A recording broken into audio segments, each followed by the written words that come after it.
¿Cooperaste con el libro? No, Telín llegó aquí.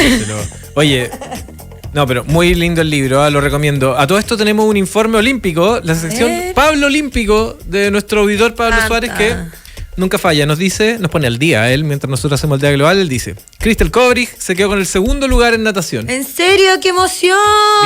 Buena noticia. Oye, y Macarena Pérez clasificó a la final del BMX Freestyle y, ojo, no lo dieron en Chilevisión. Ah, no. Despedido Chilevisión en la transmisión de los Juegos Olímpicos. Sorry, pero Macarena Pérez rompiéndola y aquí en la tele dando cualquier otra cuestión. Despedido.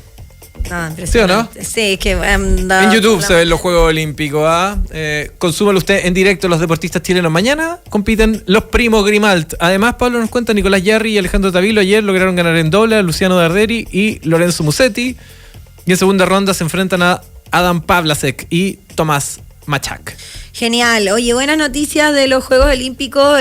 Como tú decías, ¿le decimos BMX o BMX? BMX, po. Yo voy por BMX. Oye, la última. Hoy a las 11:58. Mira la puntualidad. 11:58. No a las 12. Me encanta. No hay usted creer que a las 12. 11:58. Andrés Gallardo compite con tiro al arco. Me gusta el tiro al arco. Lo encuentro choro. Encuentro que es un buen deporte. Buen deporte. El otro que me gusta... Que tiene buena chuntería. Sí. No, pero...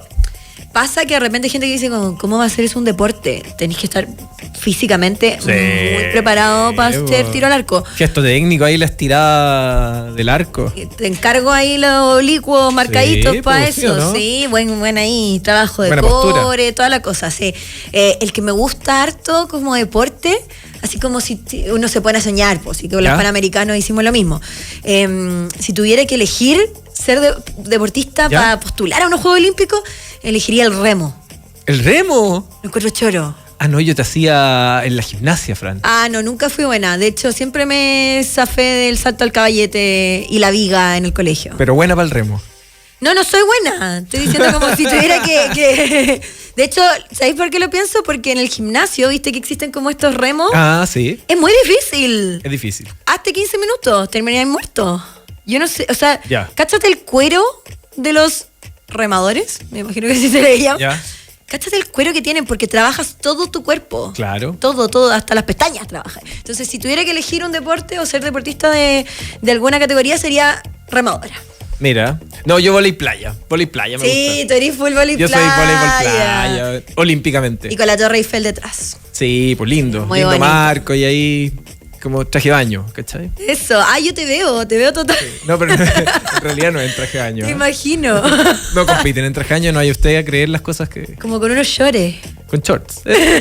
Llore ahí en chileno. Oye, lo que sí es bonito también es Parquemet, donde vas a descubrir la magia del invierno. Te invitamos a reconectarte con la naturaleza en el Jardín Mapulemu, disfrutar de postales únicas de la ciudad desde la terraza Bellavista en la cumbre o el Jardín Japonés en sector Pedro de Valdivia. Mirar la cordillera nevada en tus recorridos en funicular o teleférico en este invierno. No te quedes sin disfrutar de Parquemet. Más información en parquemet.cl o en sus redes sociales @parquemetmingo. Y en Fructo transformamos la fruta en la mejor agua saborizada, la elección perfecta para tu empresa que apuesta por la hidratación natural y el bienestar. Sabor y salud en cada gota con vitaminas y antioxidantes. Y sin azúcar añadido, qué rico Fructo. Si quieres tener una máquina de agua saborizada, contáctalos en fructo.cl o llama al más 569-7386-4430. Y también en Librerías Bros, la pasión de ellos es tu próxima lectura. Visítalos en broslibrerías.cl o en cualquiera de sus sucursales. Mi favorita, Alonso de Córdoba. Muy buena atención. Hay diferentes sucursales de Librerías Bros. Y en Bros Librerías, así se llama la cuenta de Instagram, están sorteando 80 lucas en libros de niños. Lo encuentro muy bueno. Hay un concurso por el Día del Niño, así que ahí hay que ir de reipo.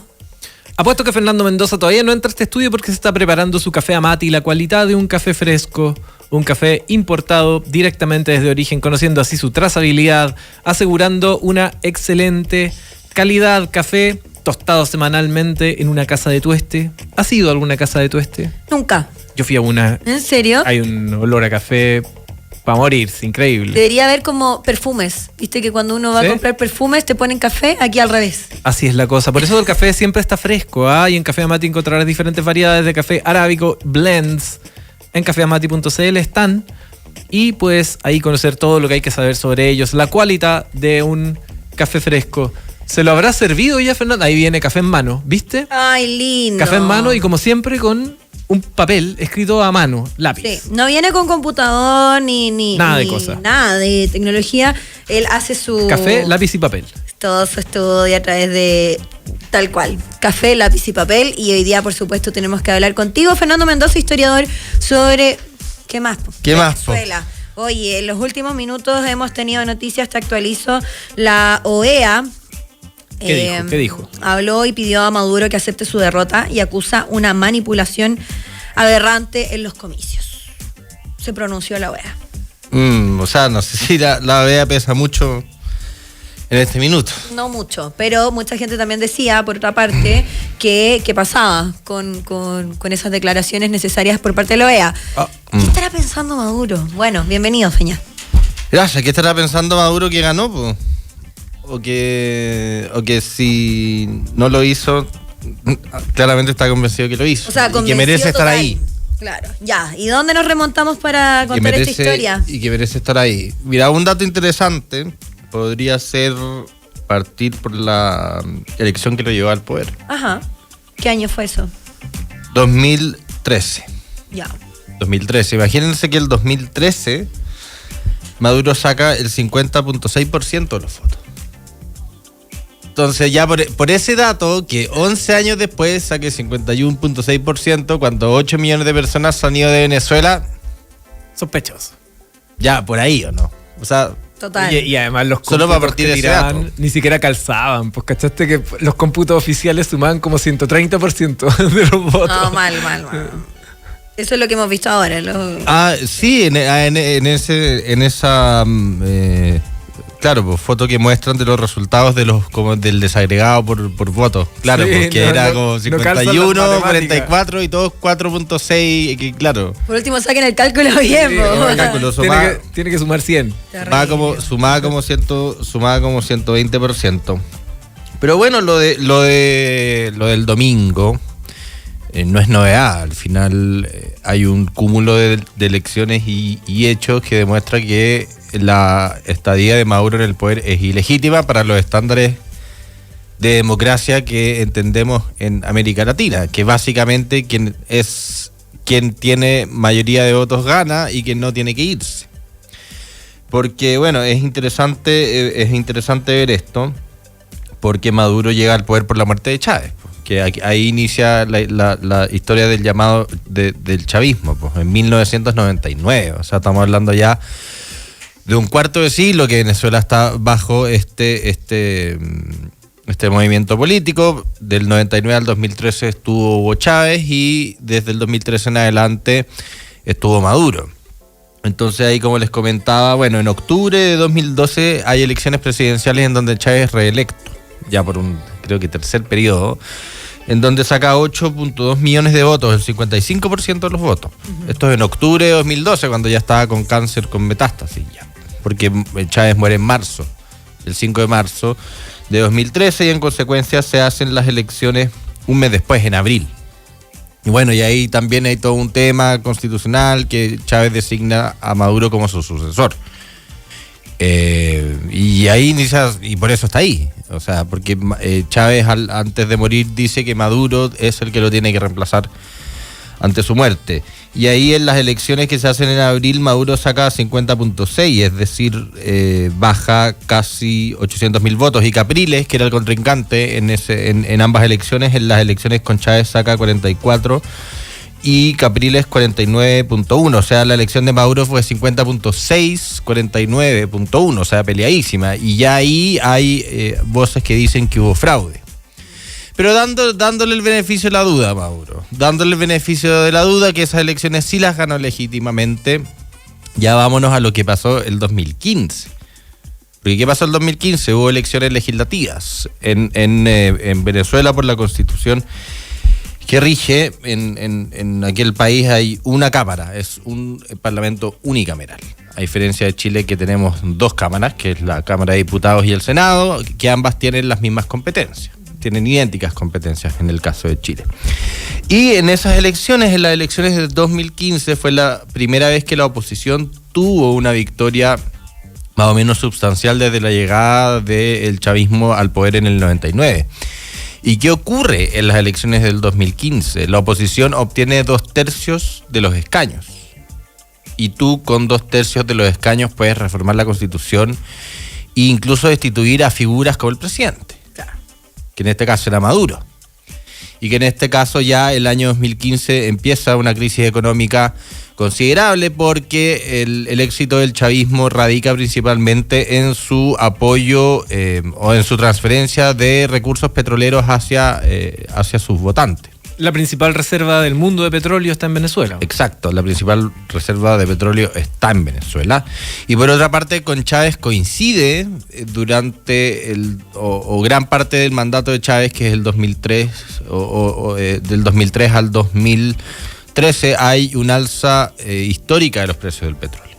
Entonces, entre esos 10 años, que es gran parte del tiempo que Chávez está en la presidencia, Venezuela obtiene una cantidad obscena de recursos, pero así obscena, lo cual también hace que su economía dependa exclusivamente del petróleo. En el 2011-2012 el 96% de las exportaciones era petróleo, o sea, era una economía que era lo único que hacía, lo único.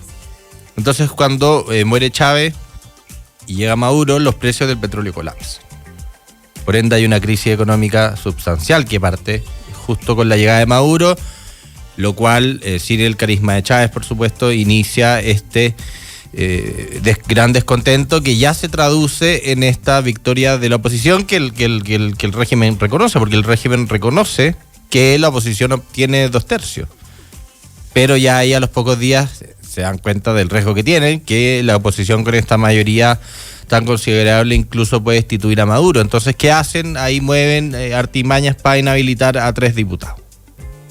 ¿Y qué pasa con la inhabilitación de 3 diputados? Se pierde el superquórum y por ende se deshabilita la capacidad de la oposición de hacer estos cambios que amenazaban el régimen. Y también paralelo a esto ya inicia un movimiento de protestas mayores que derivan centenares de muertos. Y también es la principal razón del gran éxodo que afecta a América Latina, porque no hay que olvidar que la crisis migratoria de Venezuela es de las más grandes del mundo y de la historia de la región. O sea, estamos hablando de volúmenes que se comparan a Siria y a Ucrania. Mira. En un país que no tiene guerra. Fernando, lo que hemos comentado con la Fran durante la semana es que además de que impacta a toda Latinoamérica recibir a todos los venezolanos, por supuesto que el impacto que esto tiene para Venezuela es tremendo, porque en general los éxodos no es la gente de la tercera edad la que se va, sino que es gente que está en plena capacidad laboral, de emprendimiento, o sea, claro, como que se vayan 8 millones de personas de un país es un impacto más o menos severo en la economía de ese país y en montones de otras cosas. Entonces Venezuela eso por supuesto que lo ha sentido enormemente en su quehacer económico. No, sin duda, aparte de esta estructura económica hiperdependiente en el petróleo, obviamente que se te hallan las mentes más pensantes y más cualificadas del país afecta. Y por otra parte, esas personas que se van suelen ser las que protestan. Y en general varias no vuelven nunca más. Por eso, y también esa válvula que se abre es para los que protestan se dan cuenta que no van a poder tumbar al régimen y se van. Pues, y tú con eso te logras asegurar, porque en el fondo la gente que suele derrocar a los regímenes, que es gente más joven, no está. Claro. Entonces también hay, por eso esa explica de por qué también han logrado sobrevivir este tiempo. Entonces que sí quizás la gente mucho menos, pero que hemos visto durante estas últimas horas en las protestas, esa gente joven, esa gente que vimos votando la estatua de Chávez, o sea, impresionante, igual, pero claro, esa es la justicia. Claro, y lo de Caracas son los barrios más populares, y usualmente los barrios más populares no hacen la revolución por eso mismo, porque tienen tantas carencias materiales y económicas que no tienen el tiempo para irse a protestar 2 semanas, necesitan comida en la mesa. Entonces esa es una cuestión que suele ocurrir, que las revoluciones las suelen hacer las clases medias. ¿A eso está jugando Nicolás Maduro, a que pasen los días? ¿Esa es como su apuesta más segura? Sí, pero hay hartas diferencias de esta elección con las otras, pues, porque en el primero está la atención internacional mucho más importante que otros años, porque es una crisis que afecta a todo el continente. Eso es uno. Y por otra parte, el surgimiento de María Corina Machado y de una oposición más unificada también. Pero para seguir un poquito en el tema de Maduro y al final la usurpación que ha tenido en el poder, pues porque después, no contento con inhabilitar a estos diputados para que la oposición no pudiera tener esta supermayoría, convoca a un proceso constituyente el 2017. Y es más, a este proceso constituyente el propio Maduro en un discurso le entrega facultades plenipotenciarias, es decir, le arroga el poder al legislativo y lo transfiere a la Asamblea Constituyente, que era lo que algunos querían hacer con la Convención Constitucional, que en el fondo la Convención Constitucional en una sola asamblea reuniera todos los poderes del Estado. Entonces ahí hay una duplicación de poderes, porque era una cuestión muy irónica, porque está el Palacio Legislativo en Venezuela y en una sala funcionaba el Parlamento y en la otra la Asamblea. Obviamente esta elección fue boicoteada, lo cual hizo que los 500 miembros fuesen del régimen, y esta asamblea duró hasta el 2021 y prácticamente no hizo ningún artículo. Entonces una Asamblea Nacional Constituyente bastante curiosa.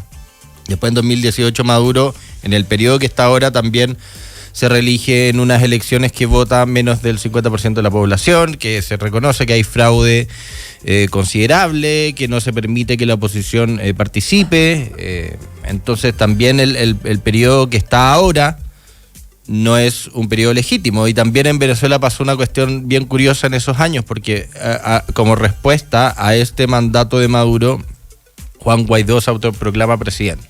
Uh-huh. ¿Por qué? Porque Juan Guaidó era el presidente de este parlamento que fue electo en 2015 y que tenía mayoría opositora. Y en el fondo, como el argumento de Guaidó y del parlamento, más que el suyo propio, era que había un presidente legítimo, entonces yo me voy a proclamar presidente encargado. Entonces habían dos presidentes ilegítimos al final en Venezuela. Dos presidentes ilegítimos en el 2019. Después hay otros de la oposición, Leopoldo López, que llevaban a una insurrección armada el 2019, que no resulta. Pero ¿qué quiero llegar con esto? Que la oposición hace 4 años habían distintas opiniones de cómo tumbar al régimen. Primero, nunca lograban acordar una candidatura en común. Habían algunos que creían que la vía violenta ya se justificaba debido a las condiciones catastróficas que tenía el país. Habían otros que decían que había que hacerlo por las buenas. Entonces eso también es importante, que a lo largo de estos 25 años ha costado mucho que la oposición cuaje en un candidato, y esto sí ocurrió en esta oportunidad. Y ocurrió, bueno, entre comillas, porque vamos a ir ya viendo lo que pasa en 2024. María Corina Machado es inhabilitada de participar en las elecciones, que era la candidata con mayor opción de voto. Entonces por eso nombran a este candidato que nadie conocía, que era un diplomático, una persona que nadie conocía, pero era tanto la popularidad de María Corina que logra endosarle su apoyo hacia ese personaje. Eso, la figura de María Corina Machado es súper importante. De hecho, ella aparece en una de estas conferencias que se han podido ver en los últimos días, al lado del supuesto candidato vencedor, diciendo, él ganó, y ganó por tanto, pero ella es la que asume esta vocería como voz fuerte. No, por eso mismo, porque frente a esta inhabilitación que la hace, que logra hacer o argumentar el caso jurídico para inhabilitarla, es la misma persona que preside el Consejo Nacional Electoral. Entonces, ¿cómo va a ir viendo? Es como va a ir viendo.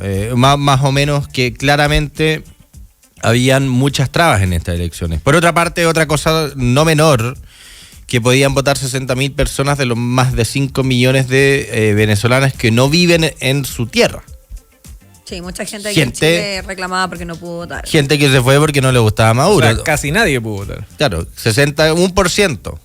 1% de votos que ya es difícil que uno de esos votos haya Maduro. O sea, porque la gente que se fue de Venezuela no es porque se quiera ir de Venezuela, porque son refugiados políticos de un régimen que, aparte de estar ilegalmente en el poder, ha destruido al país.